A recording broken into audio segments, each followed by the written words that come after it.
I jumped.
That I had now been caught on camera.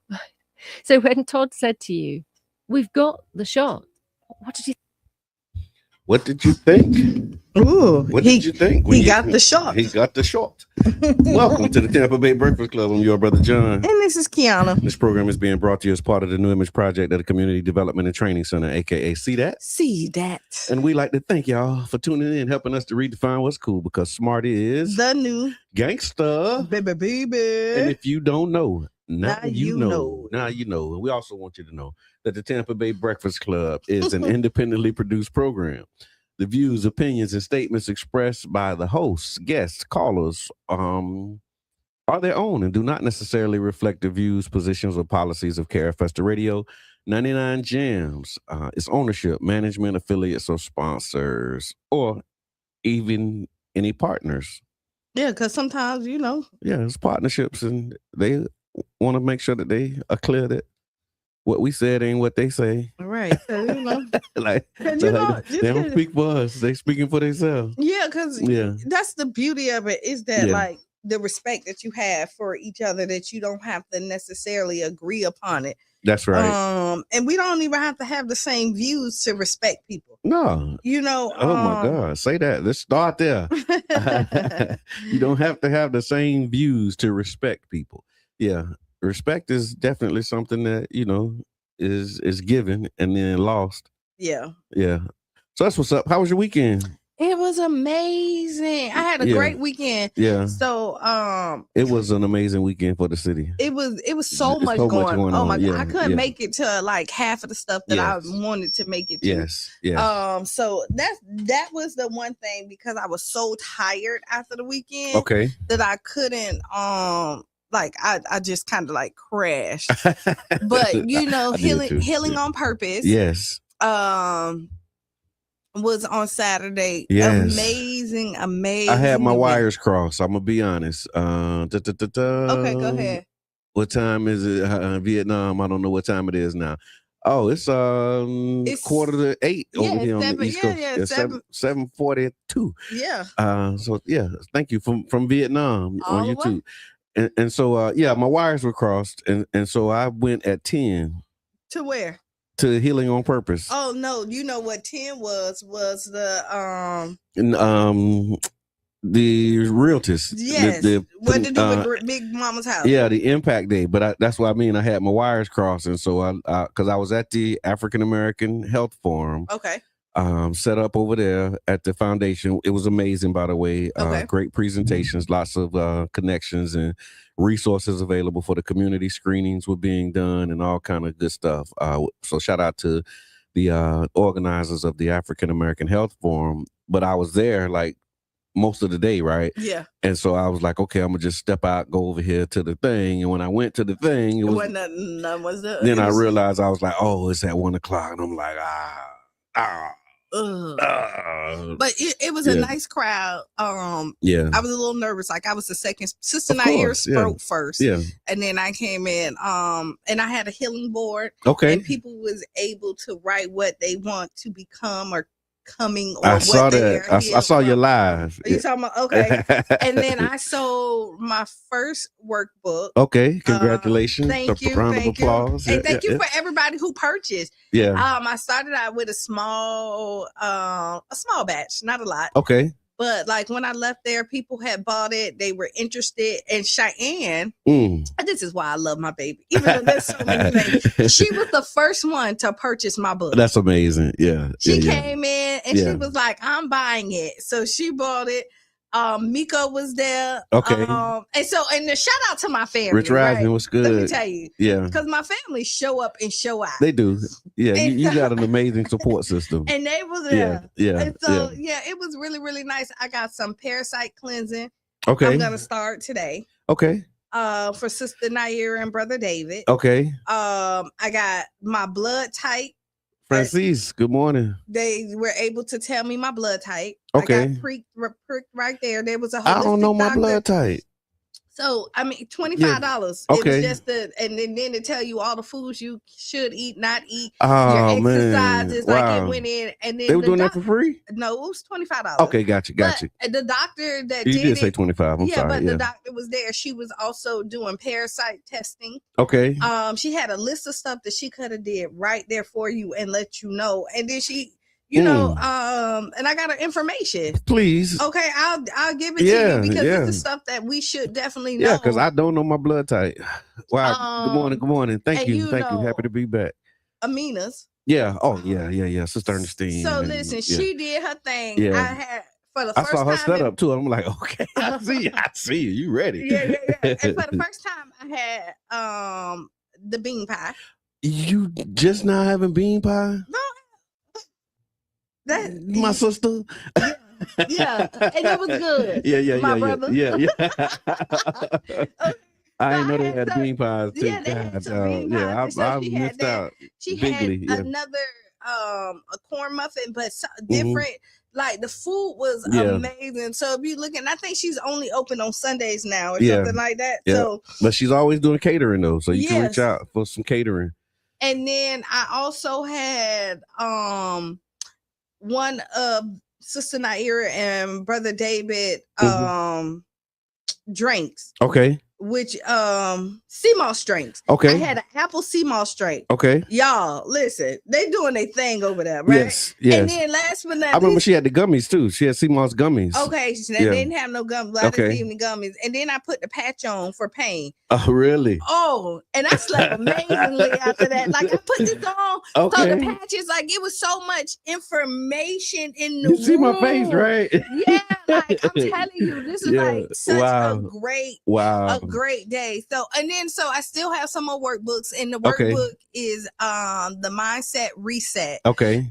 It's a journal. It's a 30-day journal, and you just really, I tell people like you can lie to the world, but you shouldn't lie to yourself. That's right. And it's not complicated, but it's thought.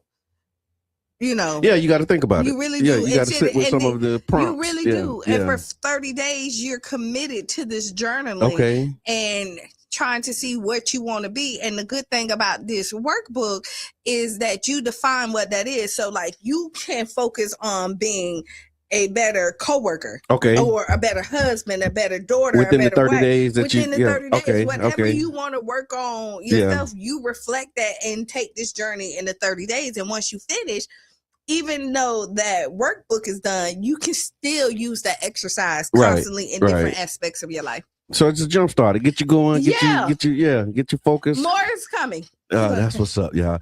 Appreciate it. And so also want to give a shout out to Story 727 for their Sunday Fun Day and really just acknowledge them for their consistency. Yeah. Because like they've been at it for a few years, and that consistency of doing those Sunday Fun Days, like it can take a lot out of you. So thank you for what you do, brothers and sisters of Story 727. Definitely appreciate it. There was also a One Community Grocery Co-op volunteer work day. And so I want to give a shout out to everybody who showed up and participated for that, as well as another, and I'll say this again, another sold out cash mob. Yeah, I saw King Reed and Aaron, and shout out to the whole Black Money movement. But another sold out cash mob at Big Buster's on 49th Street, 15th Avenue in the Fusion 49th District.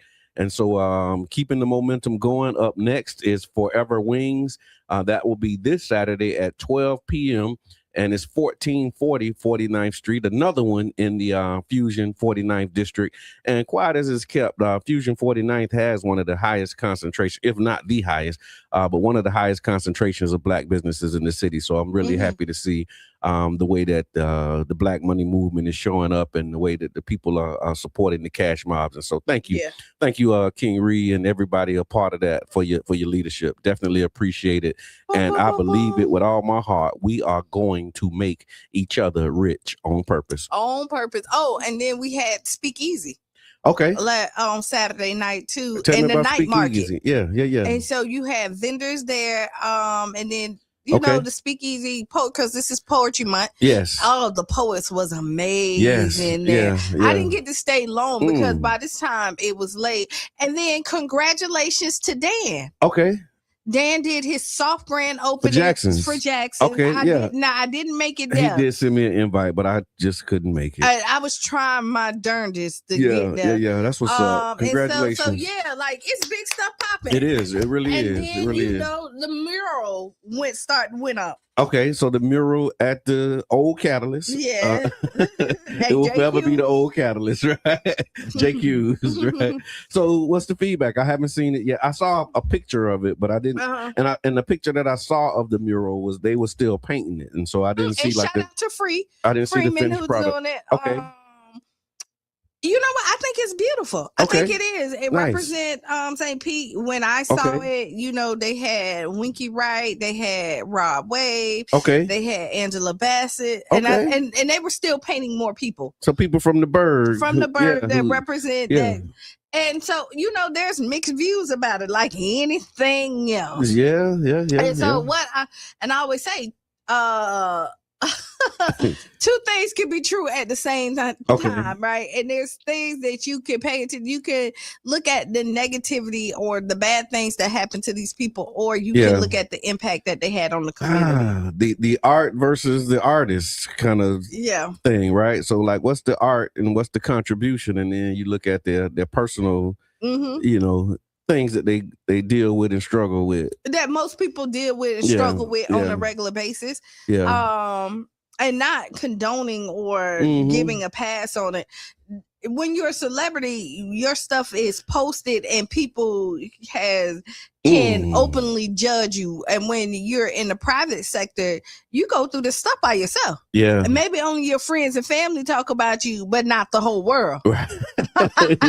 It's not visible and open for everybody to see. And what you just said reminded me of something that I saw too, and it's Motivational Monday. And then we got a lot of good stuff happening. But I wanted to lift this up because I saw in that same spirit, right, when you talk about artists and their art and their contributions, I saw that Africa Bambaataa had passed. And did you see that?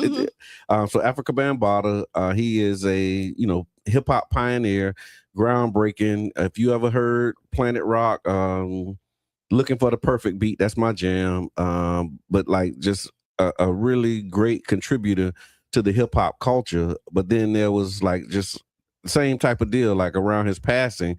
So after he passed, there were all of these debates about his life and the decisions that he made. And so here we go. I finally found it. So it says, Africa Bambaataa, he was one of the founding figures of hip hop culture. He passed away recently.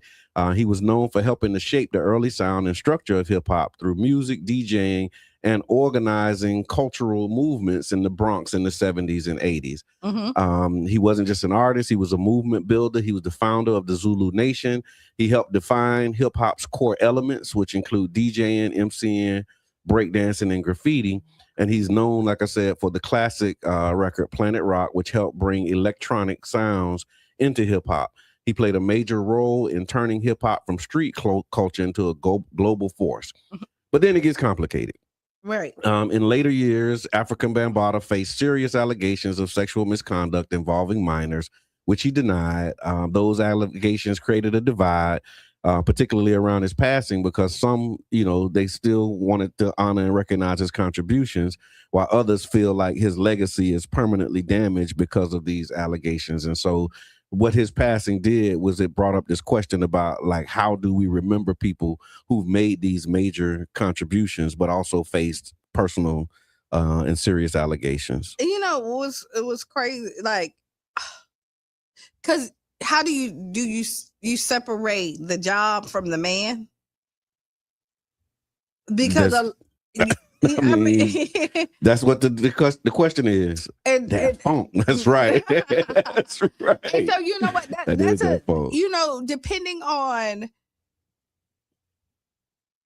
depending on your background and your trauma is gonna hit you different. Okay. So if you were abused and somebody violated you, you're 9 times out of 10 are not gonna be able to separate the two. Yeah. Right.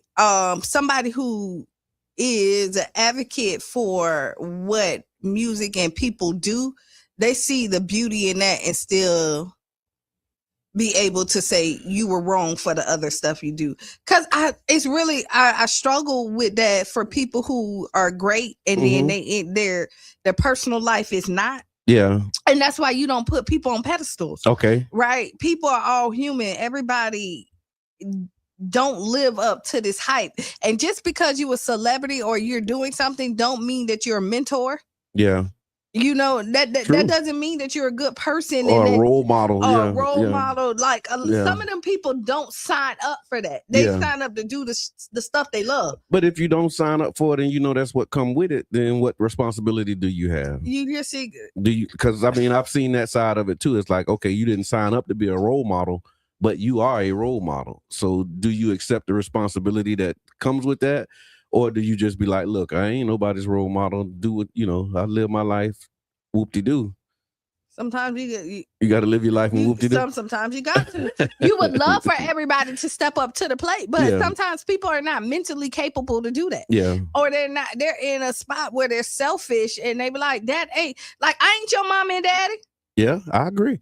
And so here's the question, y'all. Put it in the chat or you can give us a call. When somebody contributes something major to the culture, but they have serious allegations against them, how should they be remembered? Should we remember their contributions and, not their personal things? Because like, how do you acknowledge that? Yeah. You think of all the stuff that Bill Cosby.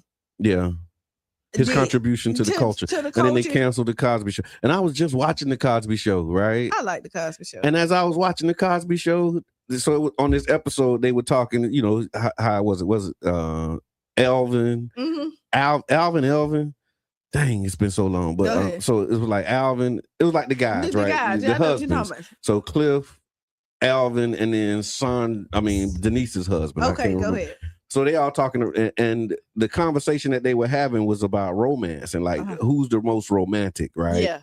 And do it cost money to be romantic? Mm-hmm. And then they challenged each other. It was like, okay, we're gonna have a dinner. I remember that. And we're gonna see who could be the most romantic. But I was like, man, just to see that image of black men talking about romance, and then actually saying, okay, we're gonna challenge each other as men to a dinner and see who can be the most romantic with their wife. Yeah. I'm like, oh man, like that's some great Jews like seeing that now is like, wow. And you need a Bill Cosby night. You need a Cosby Show at this point. But it just like because we grew up watching it, but I didn't understand like what we were seeing and what the impact was. Like you hear about it now, the impact of the Cosby Show and the impact of these positive and like the whole New Image Project, all of those things.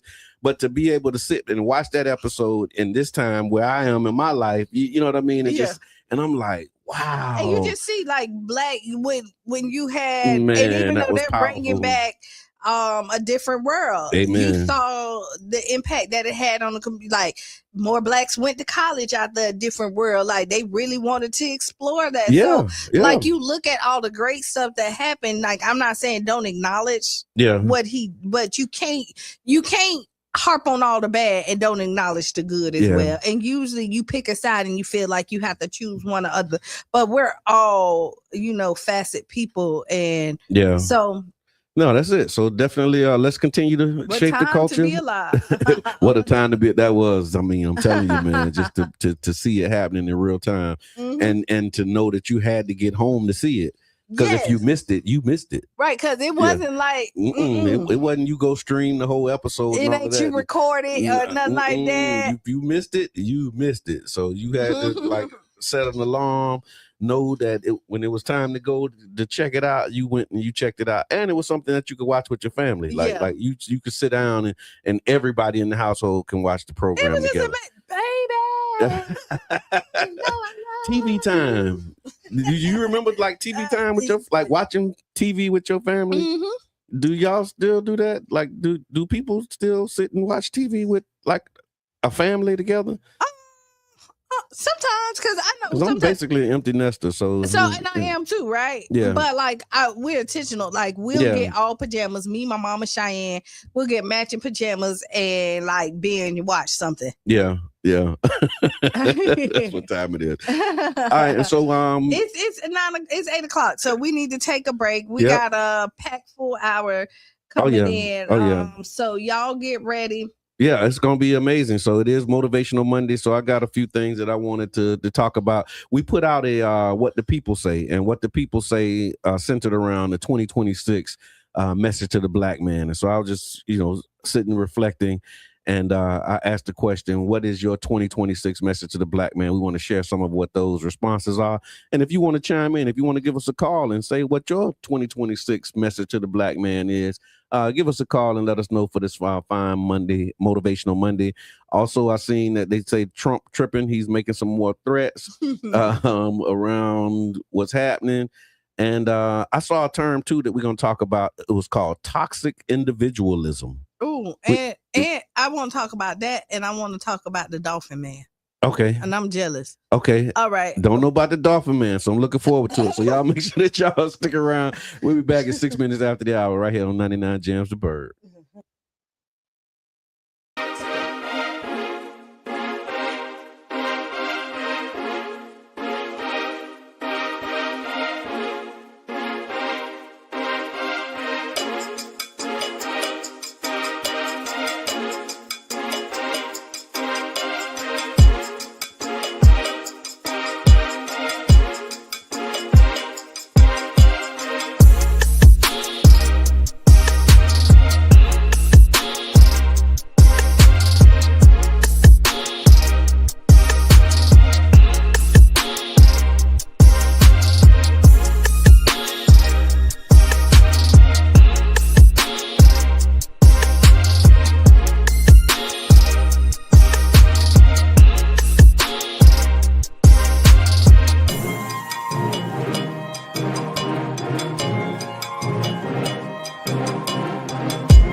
have to say it's truly been such an incredible journey. From starting at such a young age to performing on Showtime at the Apollo to traveling the world, doing what I love and truly loving what I do, I've been blessed to make so many beautiful connections with so many amazing people along the way. And now I get the chance to give it back to you in a very special way. So welcome to the listening room. Make sure you purchase your ticket now.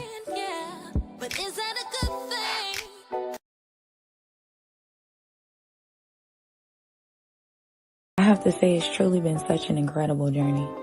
From starting at such a young age to performing on Showtime at the Apollo to traveling the world, doing what I love and truly loving what I do, I've been blessed to make so many beautiful connections with so many amazing people along the way. And now I get the chance to give it back to you in a very special way. So welcome to the listening room. Make sure you purchase your ticket now.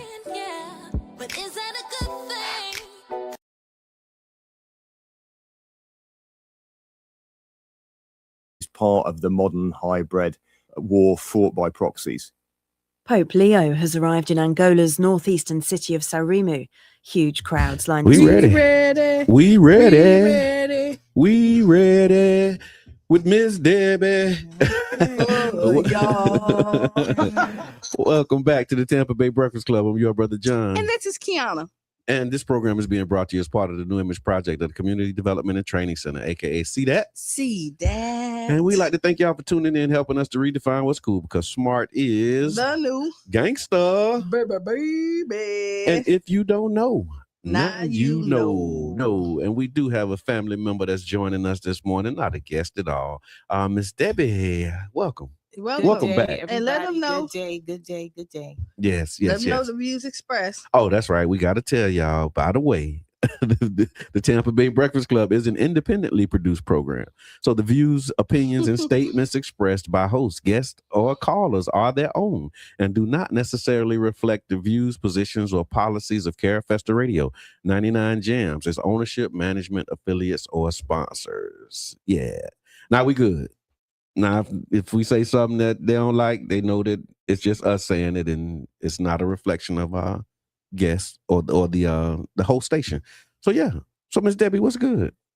Oh man! First of all, I want to say thank y'all to both of y'all for just keeping the community on point.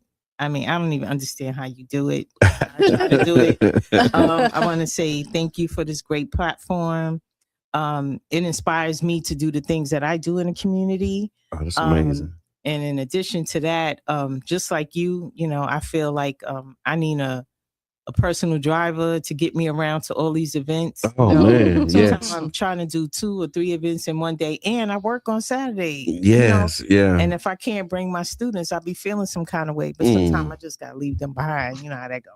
No, and I appreciate you, because Yes. where you are, your students are also like they definitely embedded in the community. And if I don't show up for them on a Saturday, they'll, you know, those that got me on Instagram, they'll start calling me, and I'm like, who's FaceTiming me? You know, and a bunch of them, where you at? But anyway, So this weekend I was at you know, with Maya Huff Pink, her organization, which was really, really great, and the connections that you make there, you know, and her cause for sickle cell is vital to the community. It really is. She's doing great work.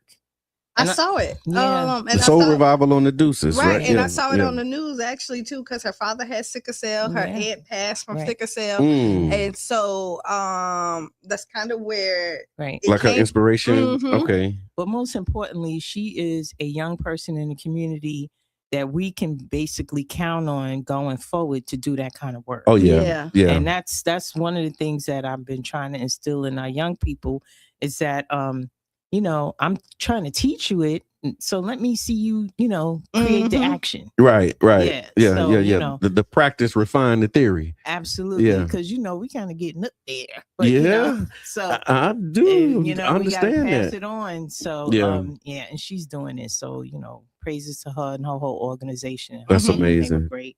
But I'm here to talk about the Tampa Bay Chalk Festival. Absolutely. And for those who are not familiar or may not be familiar with the Tampa Bay Chalk Festival, let's talk about the origin story. It's really interesting because it kind of goes back to you and Jabbar. Okay. And we talked about that, smell something, say something a long time ago. Yep. And it kind of it's one thing to have a purpose in art, but it's another thing to have a conversation, to bring a new conversation into art, and how to blend what's happening into your community, and at the same time don't leave us out of the art community, because the art community is happening right in the plant district. Oh yeah. So, how do we sustain that we are also art? A lot of people don't know that the first mural that was ever done in St. Petersburg, Florida, was done by a Black man called Rasta Gary Taylor. Wow. And Didn't know that. First mural was on Central Avenue. Okay. And it almost was in the alleyway, but it was on top of a building. And then he did another one in the alleyway, which was Prince. Because he had a, I remember that space. one. Yeah. He had a space on his one of one customs, and he paints on everything. His motto is he put paint where it ain't. But now he's on First Avenue North, if you know, and he has a huge sneaker outside of his building. Okay. And Gary has been a plant in the community for forever. Wow. Back in 1996. Gary was the first person to let me put my artwork in his shop and sell it. Oh, wow. And to give you a history on that, he embraced everybody. And I'm talking about the white rosters that came through there. And because of him, I was a hat maker back then. And I crocheted hats and made outfits. And he would put me down with the state theater that was next door, because he made a lot of outfits for the rockers that came through there. Okay. And he knew I knew how to sew. So I would make garments and he would paint on them. Wow. So that's kind of like how it started. That's amazing. And he embraced a lot of artists in the community. And remember when Central Avenue was destitute. Yep. People Gary forget that was part one of the first ones who had a shop, which brought in other artists into the community. Right. And that kind of built the Central Avenue, and then Central Avenue was taken over by a lot of realtors and restaurants, and so they moved. They organized, so they organized and said, "Hey, this could be something." Right, and then they organized and turned it into something. Central Avenue, they started raising rents where the artists could not afford it. So they moved over into the factory area. Okay, the Warehouse Arts District is what they call it now. Yep, the Warehouse Art District, and from that, all of those little empty factories that became empty because the highway came through. They started using that area to build on the art, and thus we have the Deuces, that is partly the art district, right, the corridor, and also along Fairfield. And all in there, so again. Oh yeah, and it's growing and expanding. Evolving, but how do we keep ourselves in there? How do we keep the conversation that we are also a part of art? Absolutely. And we also are part of what happens in our environment and what happens in our community. So just trying to stay strong and letting people know that we too can bring creative ideas into the community.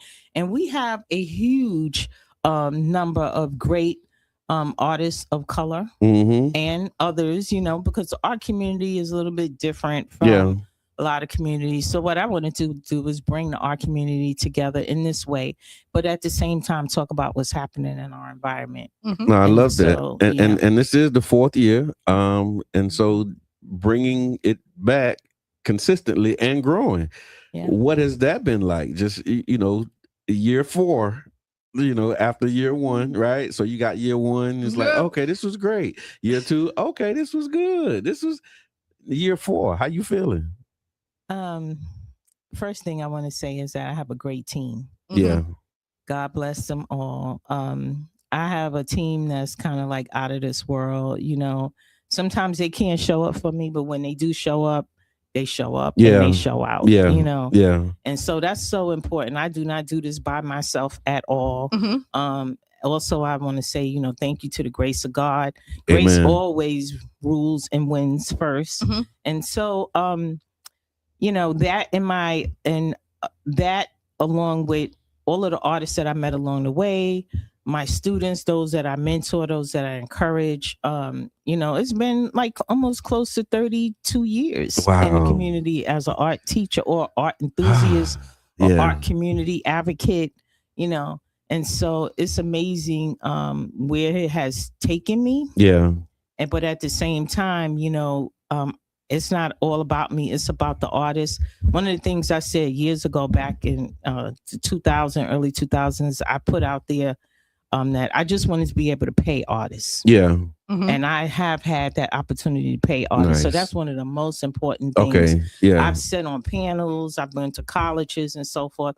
A lot of people don't even know that I graduated from Eckerd College. Okay. I didn't know that. You know, and I got the highest award in visual arts, which kind of puts you in a situation. You know what I'm saying? Say more about it's that. Like you can't get that and not use it to help the community in that way. Yeah. And so I have a background in theater art. Okay. And so you know, and the only reason why I usually don't like talking about myself, but somebody did an article on me, so it's I did see that. And shout out to the Power Broker. And I was really feeling some kind of way. You know, it was nice to share, but at the same time, I was like, I'm not going to do this. But at the other time, I was saying, it ain't about me. It's about the community that I serve and the organizations that I have a part in. Yeah. It's about the young people that I've helped along the way, you know. That's right. And it's telling your story and it's motivating other people because like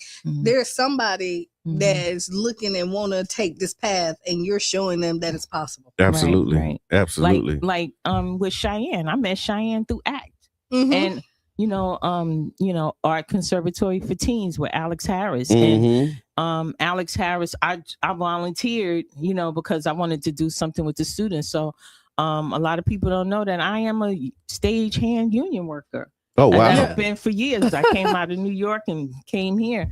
And so one of the things that I do, you know, I know you know, how that to sew and so forth. That was a while ago. Like, but I know how to dress people for, you know, I've had the experience to dress people. I want to say thank you to Mama Blue, who's like my sister in the arts. And both of us, on here know, too. Yeah, we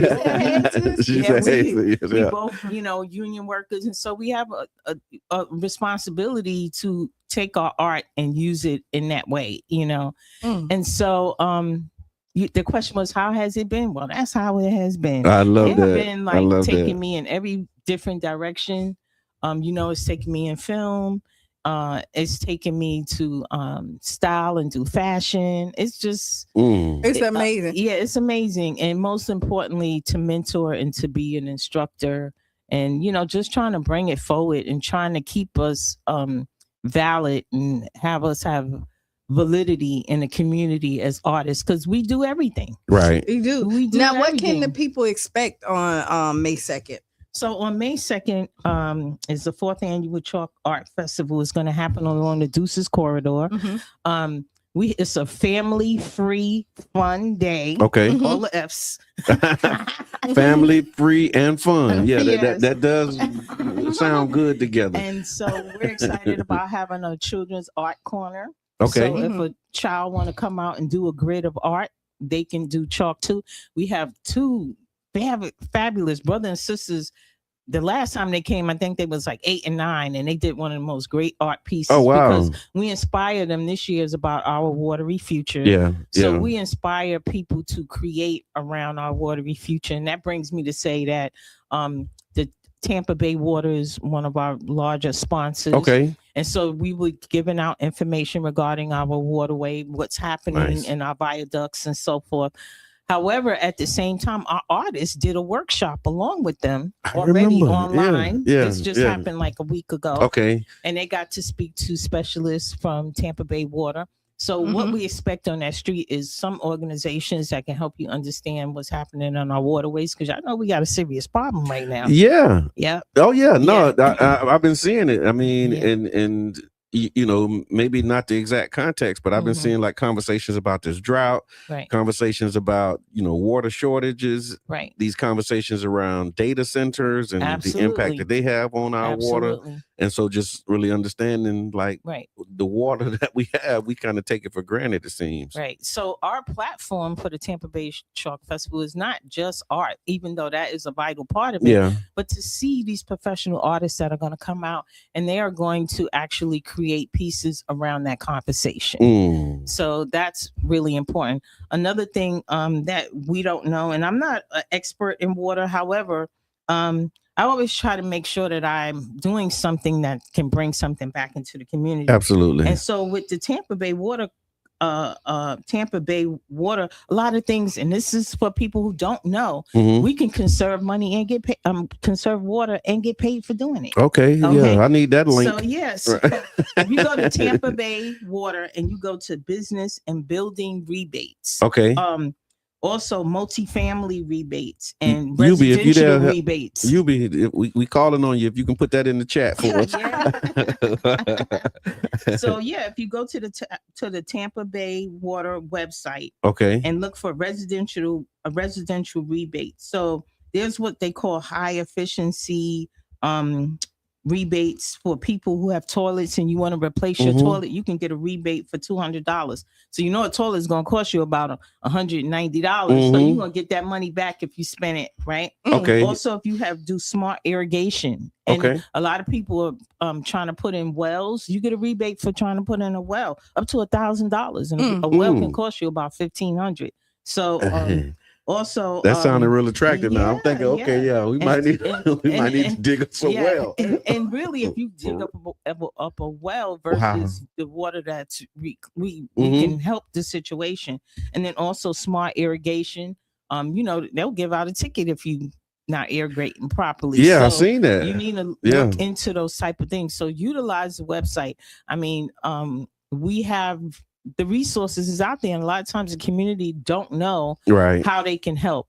Then also there's small things, and you'll see some of the handouts for that day. We're gonna have some like travel booklets for kids to do. If you fill it out, you'll get a prize. We'll do a lottery. But those little booklets tell you small things like turn off the water while you are brushing your teeth. Yeah. Because we have to teach our children how to conserve water now. I remember learning that in school. Later. Yeah. I remember in school they used to talk about water conservation, and I remember they used to tell us about turning the water off. They used to have us doing the exercises. Do you cut the water off when you brush your teeth? Yeah, I do. Yeah, I did. They taught me good. And let me tell you, this is so funny. I bought in. Yeah. I did this weekend, but I typically don't. Okay. Yeah. And this is why it stuck with me. Is because I don't even know what made me cut it off. Okay. Yeah. It's a habit that you don't know. Conservation. And I remember the way they used to talk about it in school was they said, just imagine if you had like a gallon of water and that was all you had for the day. How would you use it? And so when you brushing your teeth, like, would you just pour the whole gallon as you brushing your teeth, or would you like, kind of regulate? And so that was a lesson that stuck with me as a youngster, that I always just kind of You be able to put the link up there. It's some good stuff. I love that. Thank you. It's some links and stuff. I don't know if you need plumbing. I just got my plumbing done. The city paid 100% of it. Oh wow, 100% of it. So it's the lateral plumbing. Oh, that's program. That's right. And it was the laterals that needed some attention. I remember you dealing with that for. No, that's good. I didn't hear the ending. So to know that the city paid, because I remember when you was like dealing with that and submitted it was an easy process. Okay. And we talked about it on here, so I'm happy to hear that works the way that they advertise. Immediately came in. The city did their part. The plumber came in there. They replaced the old pipes, and right now they're in phase 1. Okay. And so in phase 1, if you're in phase 1, and you're in a high demand area, they'll pay up to 100% of whatever it is. Once they go into phase 2, I think they're capping it at like $5,000. Okay. But that's still a nice little grip. Absolutely. Oh, absolutely. So, Believe that. Believe it. And so this is kind of some of the information that you will find at the Tampa Bay Chalk Festival. Thank you so much. Black Money Movement said definitely turning the agua off while brushing. Absolutely. We was raised right.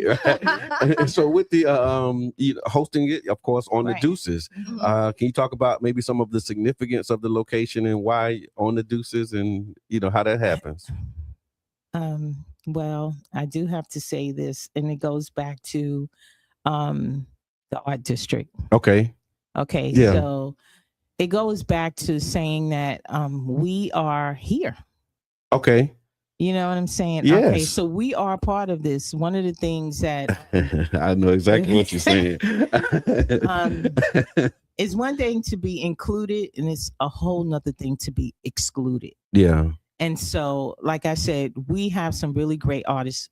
Freeman is actually right there on the Deuces. We're just talking about creating a mural. In case you don't know, he was named the #1 top artists through the Black Art and Film Festival. Okay. This Free year. did this one too. Didn't know that. Yeah. He did this tattoo right here. Yeah. And this, You didn't show Let me see. Okay, there we go.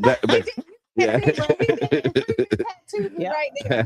And you know, he's a bad brother as far as an artist. Yeah. And he's fast. Okay. However, then, you know, we have Zulu. Rasta Gary is going to be out there too. Nice. I call them the three terribles because they had the nerve to ask me, couldn't they all be placed together? I was like, nope, because ain't no work gonna get done. Then we got Yoani Rodriguez, in case you don't know him. He's a photographer out of Tampa, but he is a brother that's solidified in the community, a really great artist.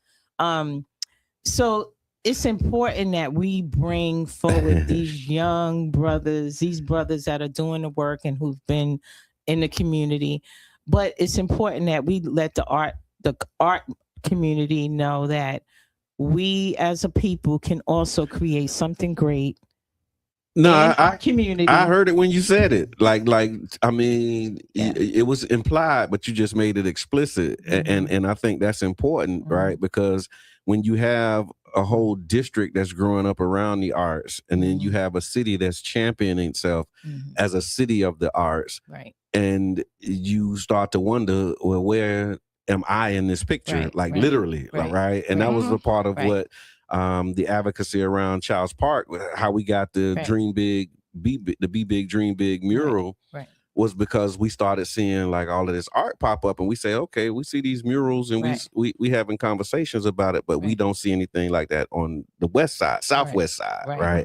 And so how can we bring that over? But it was a part of that conversation about being a city of the arts and making sure that we're present we're present and leaders, you know, in these spaces, right? Absolutely. Not just, you know, an afterthought. Oh yeah, that's right. It is Black artists in the city. Really understanding the contribution.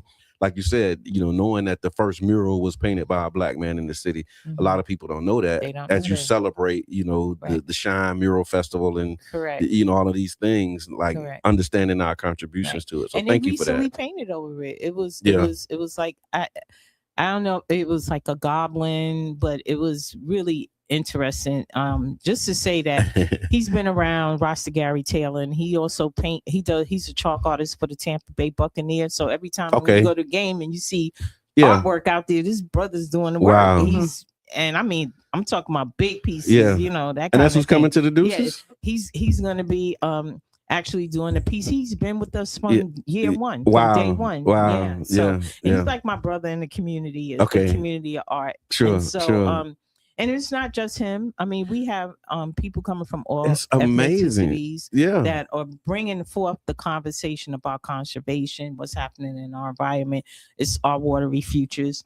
And then, you know, Jake Ann, who is my partner, she's a founder of Pinellas Diaspora Arts Project, which is shout out to Peter, which is hosting this event. Okay. She is going to be holding in Wada, which is the art warehouse district, which is just a block and a half away from where all of the artwork is coming from. She's doing a water conservation community gathering. Okay. And so you're going to be for 1 hour from noon while everything else is going on. Right. And she's doing a tea ceremony in tribute to water. Oh, wow. And we also have one of the first Black female captains is going to be the moderator. And she also moderated the workshop. And it's important that we know who Miranda Douglas is, because she's also from, she ran for office in Clearwater. She was responsible for a community mural in Clearwater on the ground, which they got painted over. And she'll be here. And she'll actually be here on Wednesday. Oh, okay. All right, cool. So how about that? And she's also a board member of PDAP. She's been with us since the founding of this organization. That's amazing. So she's going to talk about what she does, and she's fabulous. I can't wait to get out on the water with her. But what's really important about her is that she knows about our waterways, and she brings a wealth of information to this whole program. So we're excited about that as well. And if somebody wants to get involved, whether you're an artist or vendor or volunteer, how can they connect with you if they want to? Like, is there still time? Are you still accepting vendors? It's still time up until 5 days before. Okay. We are looking for some additional vendors. Our fee is really low. Okay. We also work on donations as well. Sure. But we've been blessed enough to be able to get some funding to pay our artists, and that's really was vital. Yeah. But if you go out to TB Chalk Fest chalkfest.com. That's T as in Tampa, B as in Bay, chalkfest.com. You can go out there and register as a family. You know that the way that we get our funding is to have everyone register. So if you can register ahead of time, it kind of doesn't because you have to register the day of the event. But if you do it ahead of time, that really saves on some time. Okay. And then also, if you're a vendor, please go ahead and register online. There is a $40 fee, which is really low. Oh my God! However, yeah. if you're a food truck vendor, you're gonna have to speak to me directly. Okay. Do that. Contact us on that website. Yes. But always look at our PDAP website, which is of course Pinellas Diaspora Arts Project, or just PDAP. If you type it in, it'll come up. To look at all events that we bring you throughout the year, because our civic engagement, our tech day. We have a lot to offer the community, and we are looking to embrace the community in any way that we can, and also continuously make our presence felt. Our mission is civic, to bring the arts and to bring healing and to bring education into the community. So give us the details again. It's May 2nd, right? It's May 2nd, Saturday. It starts at 10 and ends at 4. It's on the Deuces corridor. We are also looking to enhance and help those store owners along the Deuces as well. Thank you. For a big shout out to Heavy's. Heavy's been really great to us. They actually feed our volunteers and our artists throughout the day. Nice. Lorraine's is always willing to work with us as well. I laugh because I say, Lorraine, you're gonna have to get more fish that day. Right, you gotta load up. So we're excited. Take a lesson from them cash mobs. Our new business owner, he reached out to me, and so I'm excited about that. I'm really excited that Freeman is not only just doing that mural, but also that he's part of this event, and he's been with us from day one as well, and strong in what's happening. So, and I know the conversation about him. I know I'm getting off topic, but that brother, he didn't just come up with that concept on his own. He reached out to people in the community to ask what he came to me, and we had a conversation about the mural, mural and what was important. And because the mural that was there prior to was sensitive to me because it's in my film. And I knew that artist too. That's right. That's right. And so, but the community is evolving. And we have to pay it forward, and we have to be able to tell our story in many ways that we can, because there was murals that were painted over that were seriously significant too. That was done by us, and nobody spoke about it. I hear that. So it's like that selective advocacy or activism, right? In the community, that happens, right. You know what I mean? And so, like, even though you have this hold to it, right? That, like, if it lasts a few years, we're winning, right? Yeah, because the life of a mural is. Well, I want to challenge. I want to challenge the artists out there to get a building. There's still space along the Deuces. That's right. And you can go ahead and put Louis back up. Yeah. You know what I'm saying? If it means that much to you, the rarest form ever. Or you can donate something else. Money to pay our artists to put Louis back up. That's right. You know what I'm saying? I haven't heard anybody say we're going to replace it. We're going to replace him. Yeah. And here's the money to replace him, because it costs money to treat the building. Yeah. It's expensive. It's expensive. And what people don't know is that Louis was kind of fading. There was some issues happening with Louis too. That's what I mean. Like the life of those murals. So I mean, there's a lot of wall. And there's businesses along there that would say, put them up. Absolutely. So and so just thinking, going back to the Chalk Festival and really thinking about it. So again, it's Saturday, May 2nd, 10 a.m. to 4 p.m. on the Deuces. Do you have a favorite? Maybe like a chalk piece, or maybe even like a favorite. Don't start. Well, let's do this. A favorite moment from past. A favorite moment from past festivals. The whole thing. it's really interesting to see young people get excited and they walk away with, I can do that too. Yeah. And then we create a whole new community of artists. Wow. And so that's really important. And what's so interesting, you think a lot of times it's for the children, but you'll have somebody that is in like in a walker sitting chair, and they'll be like, give me some chalk, and they'll be like in their 80s, and the next thing they know, they're expressing themselves. I love it. Yeah, which is really, really great. So it's a great family day.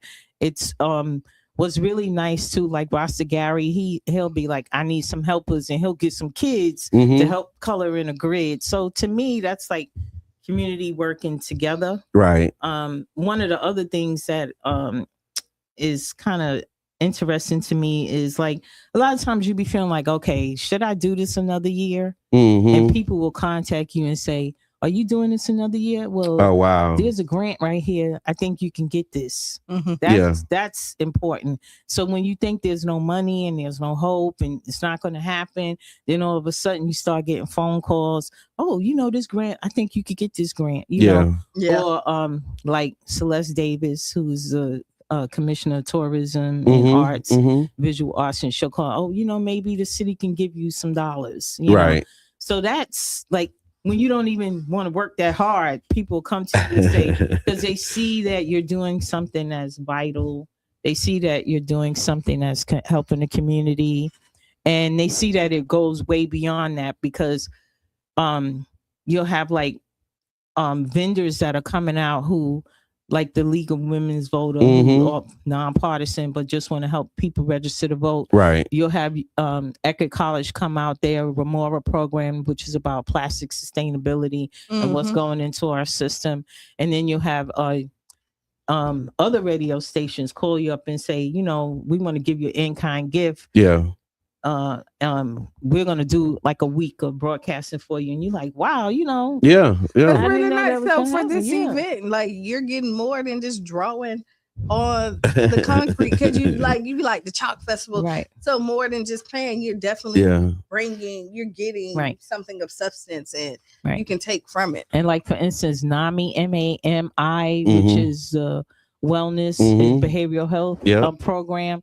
They don't only just pay the fee, they give a donation, and they come out and they help people. I even had ministries come to me and say, can I come out on the street and pray with your kids? You know what I'm saying? So it's important. I even had the brothers from the Nation of Islam say to me, you know, is it okay if we can put our paper out? You know what I'm saying? It's community. It's community. So in the that's broadest kind of sense, like the richness of the event. And understanding that those organizations that are tabling with us, not just are tabling us because they want to have fun, but they have a purpose as well. That's right. And how do you get the word out? Because you can't always send out an email or put it on. You have to be in the people's face. That's you have right. to be able to, like the Tampa Bay Water. We didn't know that they would have all these rebates. That they want the people to know it's that resources and it's information. They want to know. You know, if they don't spend it, we might lose it. So give it back. It's about giving back to the community and creating a conversation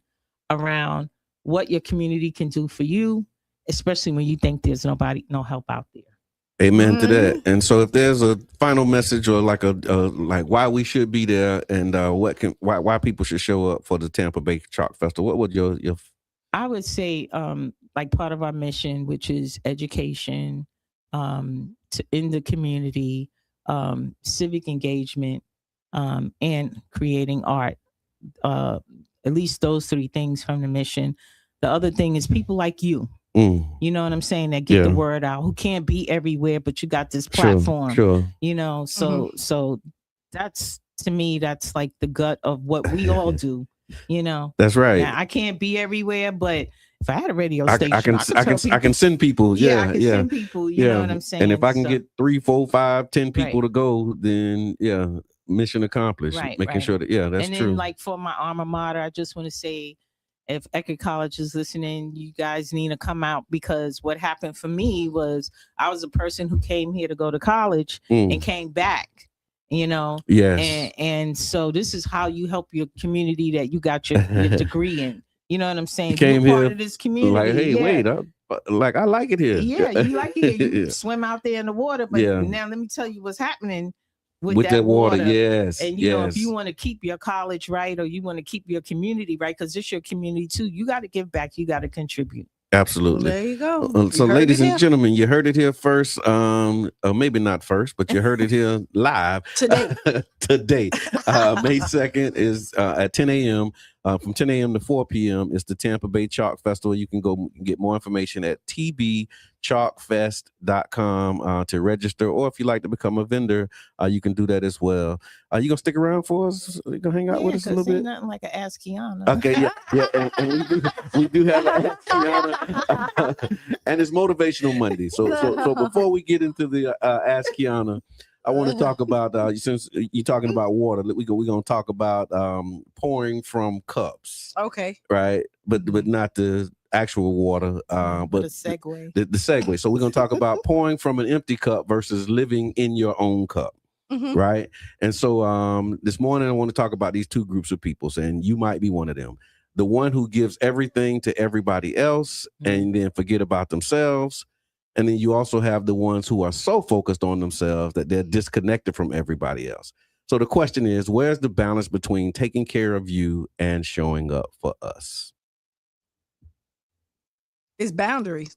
Okay. It's really boundaries. And to be honest, either one of those places are not a good place to be if you're not balanced. Yeah. Because if you are pouring into somebody else constantly, then you know your cup is going to be dry, and then you don't have nothing to pour back into yourself. Mm-hmm. If you're constantly getting it, now the person could be drowning who's getting all of it, and you see that they don't appreciate the things that they get because they think that they deserve it all. Okay. So it doesn't matter, and they're not learning life lessons because somebody is constantly coming in saving them. Okay. And so they depend on other people to come and pour. To pour. Yeah. So you're on the receiving end, but not the giving side of it. Right. And if you're on that, because I've seen that receiving end, they're horrible. They can be horrible. when it's just the receiving. Just the receiving. They can be horrible. And it's just a little more context for this. I'm trying to figure out how I was landed on it, but it was the term that came up was toxic individualism. Mm-hmm. And that's what sent me down this rabbit hole, right? Because it was talking about toxic individualism. And this is like when you just only focus on yourself. You have no other connection to the community. It's like, I'm just taking care of myself. The community is what it is. I can't save them. Like, but taking that from, I'm improving myself to be able to serve and help others, to just improving myself for the sake of like saving myself, and everybody else like can kind of just do their own thing. And those same people will ask for resources, but then don't want you. It's kind of like gatekeeping. Okay. When you take everything for yourself and then don't get back in. Yeah. And so, and then eventually that runs out. That's when you get into the toxic side of the self-improvement equation. And right? what happens is people eventually realize that you're just a taker. Okay. And then they stop giving. Okay. Miss Debbie, what's coming up for you? Well, you know, it's a hard place and a soft place to be in. Yeah. You know, so people know your energy. First of all. So if you're one of those people who take and never give, don't expect for anybody to give to you. Yeah. You know, that's that right. kind of thing. And then if you're that person that give all the time, you need people around you to remind you that you need time to take care of yourself. Yeah. Yeah. You know, it's time to take care of your health. So you know, like at one point in my life, I knew a lot of men in the community that were doing a lot of work for other people because they knew that, you know, a lot of the children that have no dads. And so they were exhausting themselves, and then they had to go home and take care of their family. Yeah. Yeah. And so, you know, but you've been a dad for the community, and then now you got to go home. Right, yeah. Right. But they need somebody in their life to remind them, you know, step back and take care of yourself. Right. You know, right. But at the same time, sometimes you got to call people on they you gotta say, you know, well, hey, you know, for the last 4 months, I've been doing this I see, but and then you step back away from them, and sometimes if they're intelligent enough, they realize the woes of what they've been doing, But the thing of it is that to find that balance is, it's like with anything. You could have a business, and you can have somebody in a business that runs circles around everybody, and then you have the other person just wait for the goodness to happen, and then they reap the rewards of it. So you gotta have to have a system. Like you really have to. Anything is, and that's the part that people don't have. Right. You just kind of every day, like today, somebody call and be like, "Oh yeah, I give." Mm-hmm. Okay. That's when you talked about boundaries, right? You gotta have boundaries, and like just like a business. You have the do's and don'ts, right? And you need to have your do's and don'ts, and people need to know that. Now, if you bend on it, it's up to you, right? But you still need to have this in place. Yeah, and one of the things it says too is being able to say no without feeling guilty about it. Like that's another part of that. It's hard sometimes when you're a giver and you want to help and you want to have impact. Like being able to say no and then not feeling bad for saying no is another one of the things that I remember what you said. You can say yes, but you have to have boundaries. You got to have boundaries. You have to, because if you say yes all the time, the first time you say no, they forgot all the yeses. That happens. And that happens all the time. And I remember one time somebody said, like, why you always say yes? It was like, they come to you because you're the most reliable. Say no, they're going to go somewhere else. They'll start with the person that they know most likely going to do it. And then they have a list of people that isn't watching. So let's dig a little deeper. So which side of this coin do you find yourself on more often than not? Are you on the giving too much or the focusing on yourself too much? I'm a giver. Naturally, I'm a giver. And then I had and my therapist had told me to get this book about boundaries. Okay. Yeah. Miss Debbie, what side of that coin you on? You already know. That's the thing that unites us, right? Yes, that's the thing that unites us, So, but at the same time, and people tell me, they say, you always teaching. Yeah. So I even though I say yes to a lot of things, I also make it a teaching moment so that people respect me, Yeah. You have to have the respect in it too. As long as you're not being taken advantage of, it'll work out. And usually those people who, or individuals who do try to take advantage usually come around. And a lot of times I've had people apologize to me and say, but how can I help? Later on. So it's like what you put out, you get back. No, that's right. And I want to pause for a minute because again, these are two extremes, and you can go extreme one way or extreme the other. And how you say we don't subscribe to all, and so there is a space for like you being disciplined, you being focused, and really understanding that you're building something for yourself, right? Or you're building yourself, because that's the space that I'm like starting to like. I need to, do that penguin walk and get a little closer. Yeah. Because, after turning 50, you start thinking about like, okay, legacy, what am I leave behind? How, is my family going to be good? I'm going to these health forums now. And I'm like, okay, dang, it has my attention. Like I really need to start to focus internally, as well. Not to the exclusion of community, but like really just understanding, like I've been projecting a lot out. And now I gotta like start turning some of that focus and attention inward. And what I'm saying? What you're doing is you're still focused. But it's hard. It is, but you're still your goal still is you're working on yourself so that your family's better. Yeah. Right. So it's still not even a selfish act. Like some people work on themselves just for themselves. Yeah, just for the sake of themselves. Yeah. And that's not what you're saying is the balance of it. Yeah. Like I love the community. I'm going to still do, but I still need to make sure. I need to fill my cup up. Right. Yeah. Because anytime I get a little bit in my cup, I'm like, hey man, I got something in my cup. You need something? I got something. And then when you go back and look at it, I'm like, man. Oh, yeah. But I'm pouring in your cup running over and mine just, and then you ain't offering back like yours running over and mine, I'm swirling it around, looking at the bottom, seeing what's left. There's a lot of ways that you can get that back too. Like one of the things, I'm a touch healing practitioner. Amen. So you have to learn how to meditate, pray, find those things that help you reinvent yourselves, regenerate yourself. That's right. So you could continue to do the work and be that father and be that husband, that kind of thing. So it's about timing too. That's right. You have to make sure that you take that time. But it takes us back to the individuals that take. Believe me, they having some issues too now. Oh yeah, yeah, oh yeah, absolutely. And a lot of times the reason why they're like that is because they never had the opportunity to understand what it is and what the reward is. You know, it's not that you're looking for the reward. It's just that reward sometimes that reward sometimes is the very thing that heals you. Absolutely. And you could go down this rabbit hole because it's different things make people tick, right? Right. It could be the person who never had anything, and then once they start to receive it, all they were left behind. They were the child that mother passed away. They were then passed from family member to family member, and they never sold anything they got. They held because that was the one thing they have. So you think that it's a selfish act.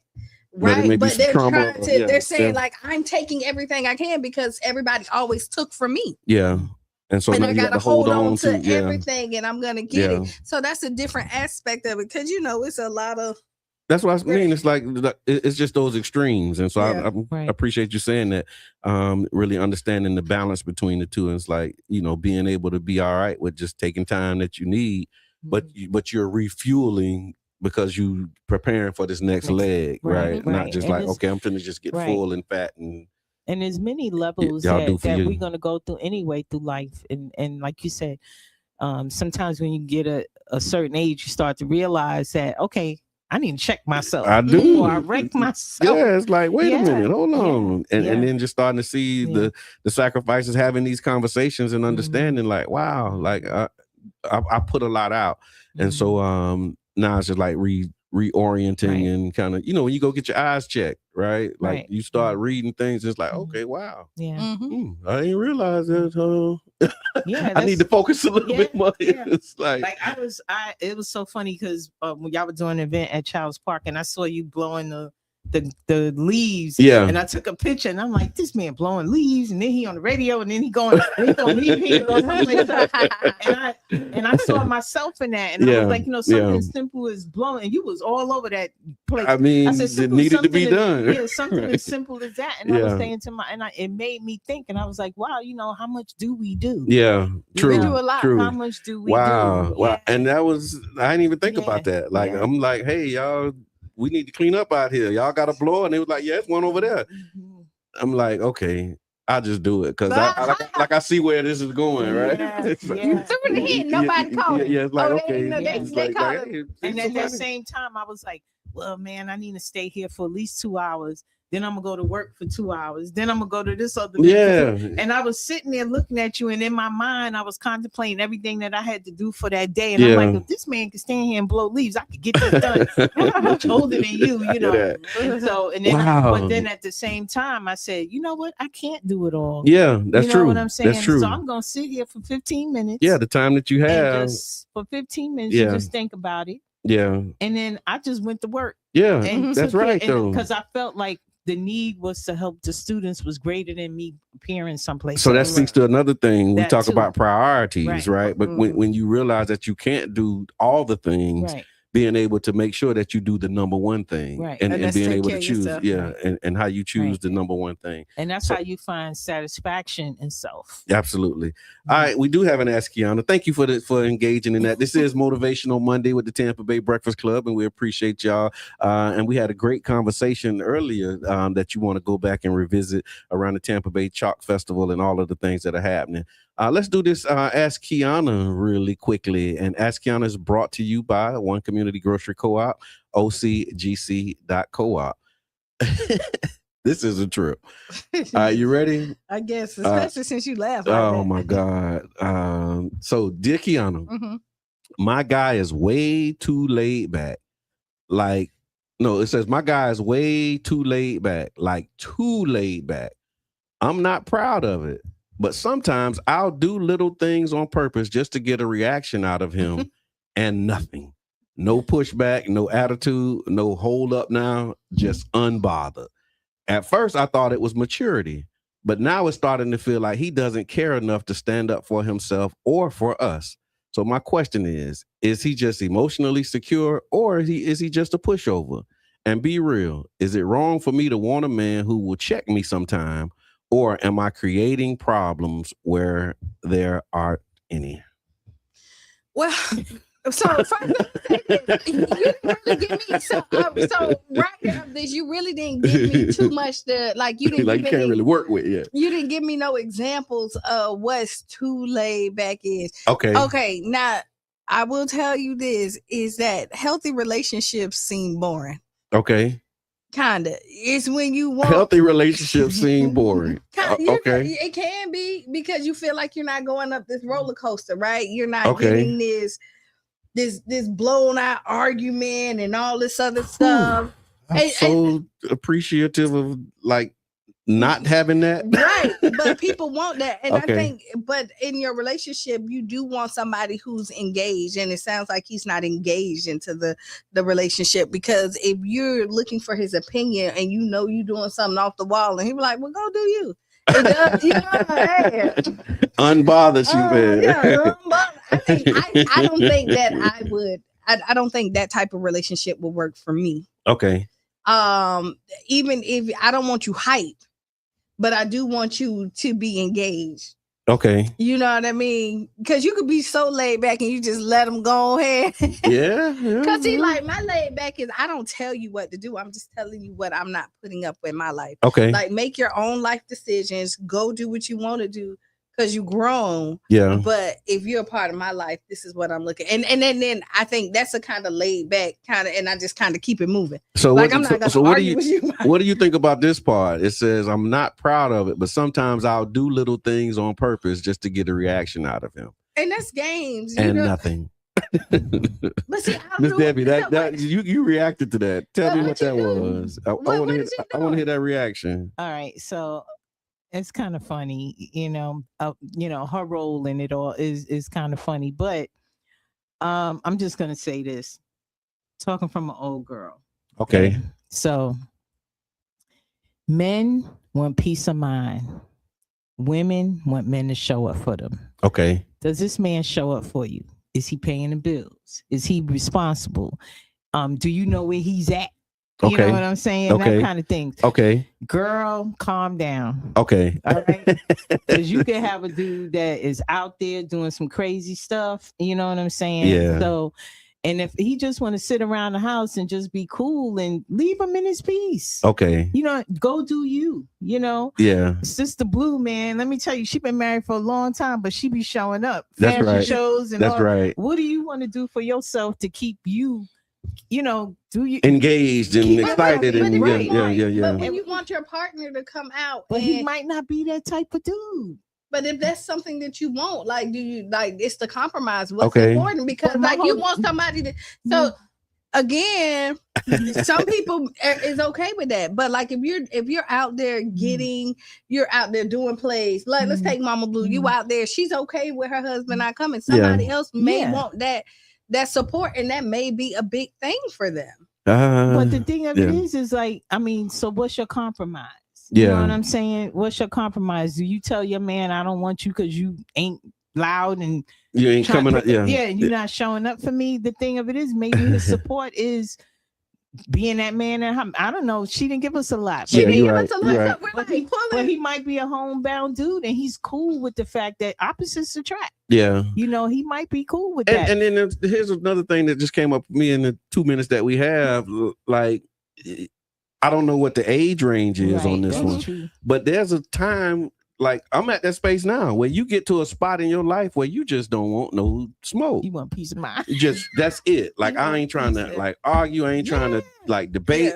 I just want peace. And you know what I mean? He might be saying, "Look at her. She just." But is it worth like? Yeah, is it worth? So he probably at that point now where I don't have to say nothing. She cool, I'm cool. Right. And Ruby just said maybe he's calm because he's aware of what she's doing and know the he end probably result. Laughing in his head. Like I'm not saying that, girl. He ain't going away. Like I see what you're doing. You want to wear your effing girl. That's your thing. Do your thing. It's really with this letter because it didn't give us a lot. It was kind of broad in it. You gotta, if y'all healthy and you're happy overall, rock Right, with it. But absolutely. sometimes people, when you say laid back, intimacy and things like that is important too Right. in a relationship. And if you feel like you're not getting your fulfillment, then it's something that you definitely need to address. Yeah, I hear that.